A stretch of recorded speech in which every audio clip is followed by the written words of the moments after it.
योगेश बनवारी, इनका सवाल ऐसा है कि मेडिटेशन के बाद में कभी कभी शराब जैसा अनुभव होता है, तो ये क्यों होता है? भाई बहुत अच्छी बात है, आपको अलग से शराब पीने की आवश्यकता ही नहीं है अगर ऐसा अनुभव आपको आता है तो। मेडिटेशन के बाद में, मेडिटेशन के साथ में, सम्मोहन के साथ में, सम्मोहन के बाद में हर एक के अनुभव अपने अपने प्रवृत्ति के अनुसार होते हैं। हर एक के अनुभव अलग अलग होते हैं। कहीं ना कहीं हमारे दिमाग में किसी ना किसी मान्यता ने एक पैठ बनाई हुई होती है, घर बनाया होता है, और उस ढंग के अनुभव हमको आते हैं। इसलिए ये अनुभूति का जो क्षेत्र है, जिसको हम अनुभव कहते हैं, परसेप्शंस कहते हैं, ये अनुभूति के क्षेत्र में हर एक के अनुभव अपने अपने अनुसार होते हैं। ये तो हमारे नॉर्मल जीवन में भी होता है। कोई ताजमहल को देखता है, 10 आदमी ताजमहल को देखते हैं, एक को लगता है ठीक ठाक है, इमारत ठीक ठाक है, क्या यार इतना सुना था ताजमहल ताजमहल ताजमहल, क्या है ऐसा इसमें विशेष? कोई आदमी अभिभूत होकर खड़ा रहता है, देखते बैठता, अरे बाप रे कितना सुंदर है, मैंने इतना सुना था लेकिन कल्पना नहीं की थी कि इतना सुंदर होगा एक्चुअली। ये मेरा खुद का अनुभव रहा है।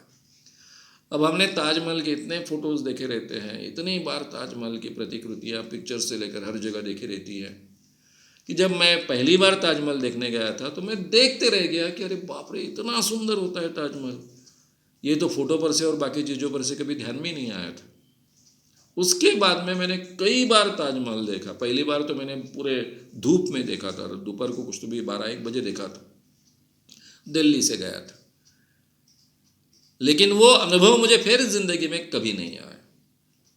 तो ये हमारे अनुभव जो होते हैं, अनुभूतियाँ जो होती है, हर क्षेत्र में वो अपनी अपनी मान्यताओं के अनुसार, हमारी हमारी समझ के अनुसार, हमारे व्यक्तित्व के अनुसार होते हैं।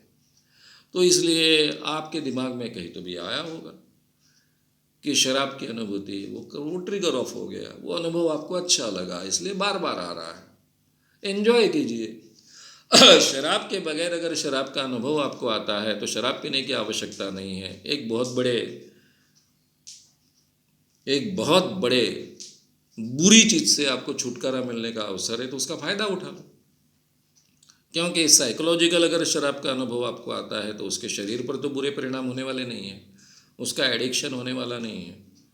तो शराब के जो भी दुष्परिणाम है उससे आप बच गए हो और आनंद भी ले रहे हो, ऐसा मानकर चलिए। हर एक के अनुभव अलग होते हैं। कुछ लोगों को सम्मोहन के अनुभव के बाद में उनका शरीर ऐसा हिलने लगता है और वो हिलना बहुत अच्छा लगता है। कुछ लोगों को और अनुभव आते हैं, अलग अलग अनुभव आते हैं। कुछ लोगों को इतना हल्का हल्का हुआ ऐसा लगता है कि हाँ आसमान में हम उड़ रहे हैं, क्योंकि उनकी पुरानी धारणाएं वैसी होती। कुछ लोगों को अपना शरीर इतना बजने लगने लगता है कि जगह से उठना मुश्किल है ऐसा लगता है, लेकिन जैसे ही सम्मोहन के बाहर आते हैं तो आसानी से उड़ जाते हैं। लेकिन वो कहते हैं कि मेरा शरीर इतना बजनी बना था कि मुझे लगता था कि मैं उठ पाऊंगा कि नहीं, लेकिन उठ पाया। तो हर एक के अनुभव एक ही अनुभव लेने के बाद भी अलग अलग हो सकते हैं। तो अपनी मान्यताओं के अनुसार ये अनुभूतियाँ हम लेते हैं। नेक्स्ट।